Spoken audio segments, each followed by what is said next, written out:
저는 최근에 우리 한 세대에 대한 변화와 그다음 우리 사역자나 교회가 그걸 어떻게 해야 될까 하는 새로운 어떤 조명이 필요하다라고 생각을 합니다. 사도행전 20장 30절 후반에 보면은 이 장면이 나와요.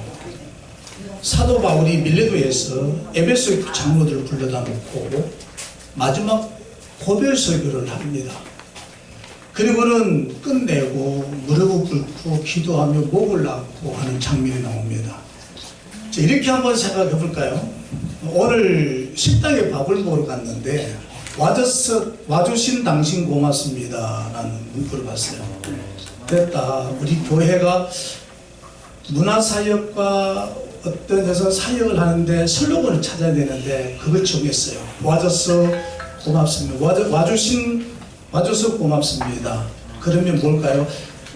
행복이 있을 겁니다 라는 거죠. 사람이 좋아하면 여러분들 좋은 사람, 고마운 사람에게 표현을 한다면 여러분 뭘로 할까요?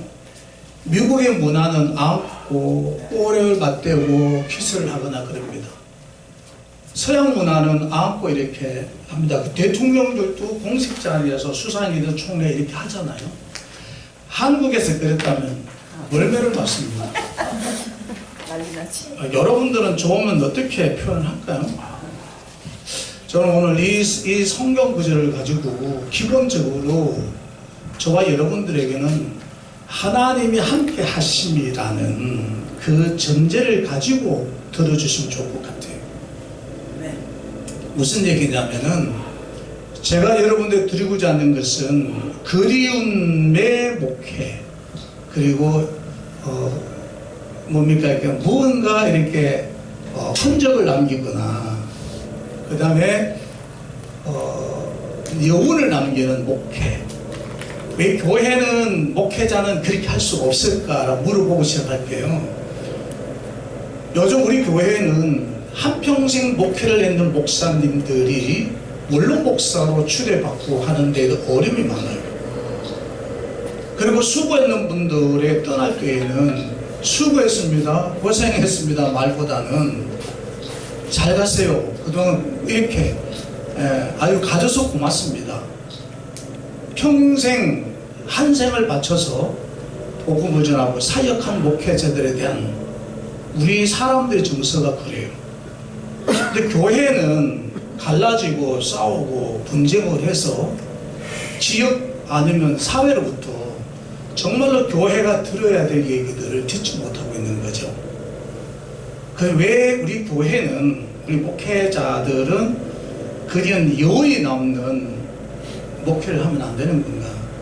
저 목사님을 만났는데 집에 가서 생각하면 그 목사님 다시 생각이 나고, 저 교회 갔는데 갔다 오니까 그 교회가 다시 생각이 나고 하는 목회자로서의, 교회로서의 여운을 남기는, 그리움을 주는 목회와 교회 사역은 할 수 없을까?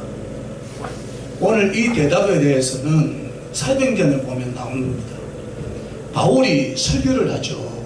무슨 설교를 하냐면, 내가 예수 믿고 구원받은 데 대해서는, 내가 구원받은 것은 예수 그리스도 외에는 없다라고 말을 합니다. 그 예수 그리스도가 나를 구원해 주었다라고 믿는 게 믿음이라고 강조하는데, 이 믿음을 받고 나니 바울은 너무 소중해서 내가 이 복음을 전하기 위해서 자기 생명을 담보로 내놓잖아요. 내가 이 복음을 전가하면 내 생명을 조금 더 귀한 것으로 여기지 않겠다라고 합니다. 그리고 또 하나 합니다.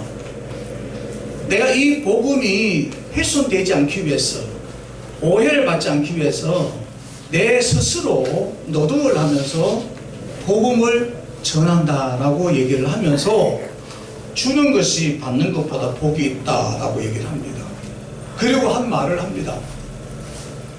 여러분의 그 장로들 보고 하는 거예요. 여러분들이나 내가 예수 그리스도로 구원을 받았다면, 이 귀한 구원을 받았다면 멀리 가기 전에 너희들 간에 있는 마음의 사랑, 그것을 한번 나누라는 겁니다. 여러분들끼리. 그리고 이것이 나가서 교회가 해야 될 하나의 사명이다 하고 그는 무릎을 꿇고 기도하는데요. 이 장면을 가지고 한 서너 가지고 저희가 한번 해보려고 합니다.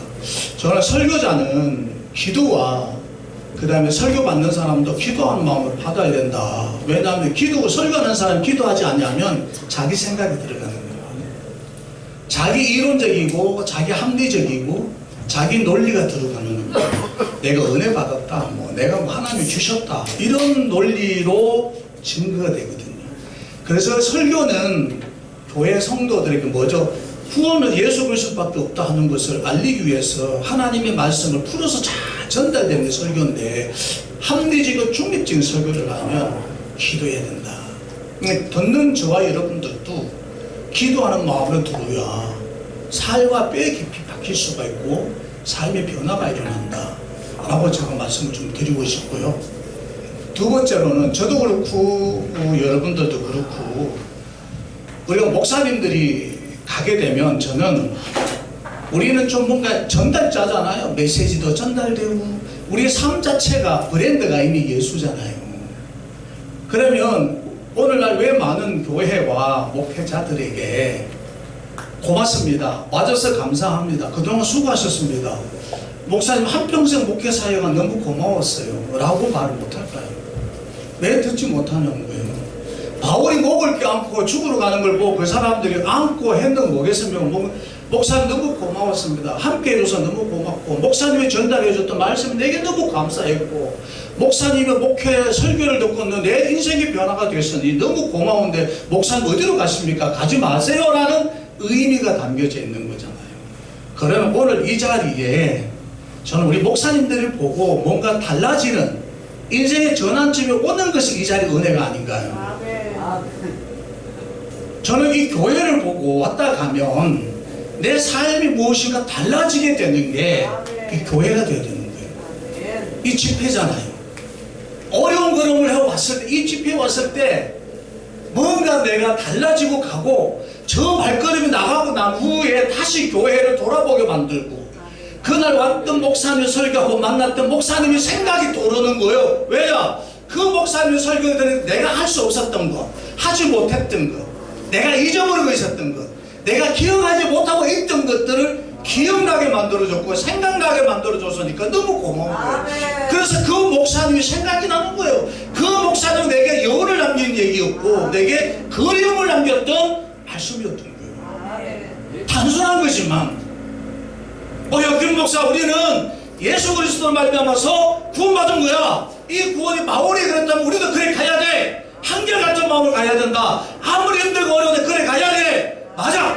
나는 인생 어느 순간 살아오다 보니까요 변했어요. 예. 목사 안수 할 때 장립받을 때 누렸어요.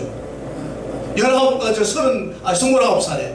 왜냐하면 어떤 일이 있어도 내가 변하지 않을 것이다 하고 그 감동에 눈물이 흘렀는데요, 어느 순간 오니까 목사님 이렇게 얘기해요. 친구들이, 야 선배 별거 아니야, 목사 네가 돼 해봐, 똑같아. 야 너는 알아, 열정이 알아, 그래 똑같아. 친구들이 가면 야 다 똑같아, 뭐 그리 할 필요한 거 있어? 아니야 나는 할 거야 했는데 어느 순간 돌아보니까 나도 그들이 말했던, 선배님들이 말했던 똑같은 한복회자의 모습으로 서 있는 거예요. 야 이게 내가 설교를 철학적으로 형이상학적인 설교를 했구나라고 그때 느꼈고 내 목회가 사람의 냄새를 못 맡았구나 처음 느낀 거예요. 그래 뒤집어진 거죠. 목사님 우리 한번 생각해 보자고요. 왜 우리는 그렇게 안 될까요?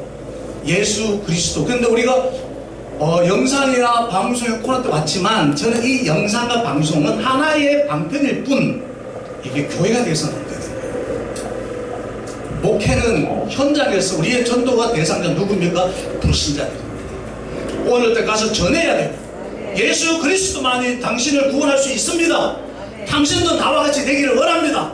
똑같은 마음, 똑같은 한결같은 마음을 바울이 전했던 것처럼 우리가 가야 될 장소는 저기고 우리가 가야 외쳐야 될 저 사람들이 거기에 너무 힘들어, 너무 어려워. 그래서 우리는 모여서 서로 기도하고 서로 위로하고 서로 협력하고 목사님을 모셔다가 설교 들으니까 그게 너무 감사하고 너무 힘이 생기고 우리가 찬양하니까 너무 위로가 돼서 충전받아서 내가 집에 돌아가니까 사람들에 가서 말씀을 전하지 않으면 견딜 수 있게 만드는 것이 우리의 모습이 되어야 되는 거예요.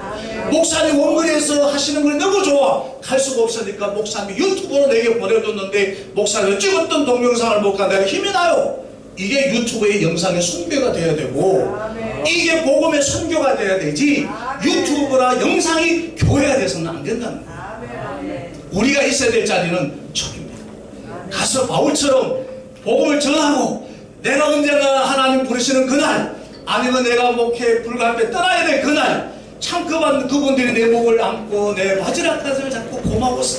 수고했습니다. 목사님 때문에 내가 살았고요. 목사님 때문에 우리 가족이 살았고요. 목사님 때문에 내 사업이 살았고 목사님 때문에 내 인생이 달라졌어요.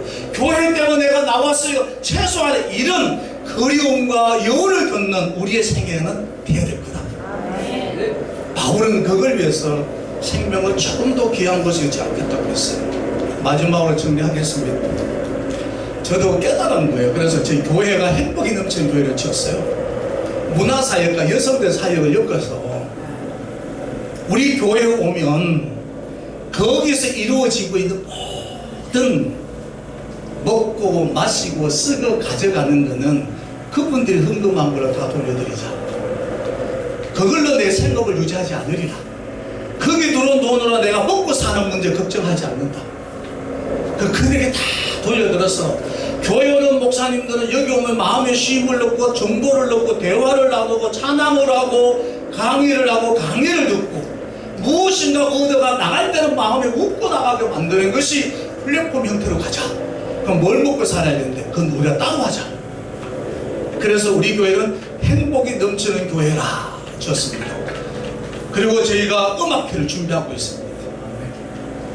오셔서 여러분 음악회도 감상하시고 교회 올 시간도 오셔서 청와대 앞에 있습니다. 오셔서 말씀도 나누시고 들으시고 잠자리가 없으면 그와 주무시고 마실 건 물이 없으면 그와 마시고 드실 거 없으면 그와 드시고 강의하고 싶으면 하시고 찬양하고 싶으면 오셔서 하시고 그렇게 누리시면 됩니다. 제가 단 한 가지 목적입니다. 저희나 목사님들은 떨어져 있습니다. 그죠? 떨어져 있어요. 떨어져 있지만 바울은 한결같았어요. 공에 잡혀가나 자기의 싶은 칼날이 들어와도 예수 그리스도는 나를 위해 십자가 주신 분입니다. 공에서 내 말 한번 들어보소. 유대인들에게 히브리어 말로 하면 내 말 한번 들어보소. 나는 유대교를 위해서 평생을 일했던 사람인데 득심했는데 내가 하다가 예수를 만나고 보니 그 예수의 말로 정말 그분이 죽은 십자가의 사건이야말로 우리들을 구원해준 사건입니다. 라고 당신들도 나와 같이 되어보세요. 라고 푸른 칼날 앞에서도 권력 앞에서도 위축되지 않고 복음을 전했어요. 오늘 이 밀레도에서 에베소 장로들 앞에서 똑같은 얘기를 합니다. 예수 그리스도의 구원은 그 예수 그리스도만 믿어 구원한다. 그게 믿음이다. 자, 결론입니다. 우리 목사님들 옆 사람한테 인사 한번 합시다. 와줘서 고맙습니다. 와주셔서 고맙습니다. 행복할 겁니다. 와주셔서 행복합니다. 우리가 값없이 구원받은 이 은혜가 너무 귀하기 때문에 우리가 먼저 우리끼리 좀 나누고요. 소통하고요. 우리끼리 좀 목회자다운, 사역자다운, 교회다운 내 생각, 내 가치, 내 고집, 내 아집을 벗어버리고 정말 말과 같이 누구에게든 헤어질 수 없는 영혼을 남기는 목회자. 그리고 우리 교회는 항상 오늘 그분들이 무엇인가 행복을 느끼게 만들어주는 교회. 오늘 저와 여러분들 만남 헤어지면 생각이 나는 이 교회, 생각이 나는 우리 장 목사님, 또 우리 목사님들이 되었으면 좋겠습니다. 떨어지는 곳에서 그리움과 여운을 남기는 목회를 한번 하고요. 교회 사역을 한번 하고 이 방송 사역을 한번 했으면 좋겠다 하는 같이 한번 해보자 라는 말씀으로 마무리하겠습니다. 감사합니다. 아멘. 아멘.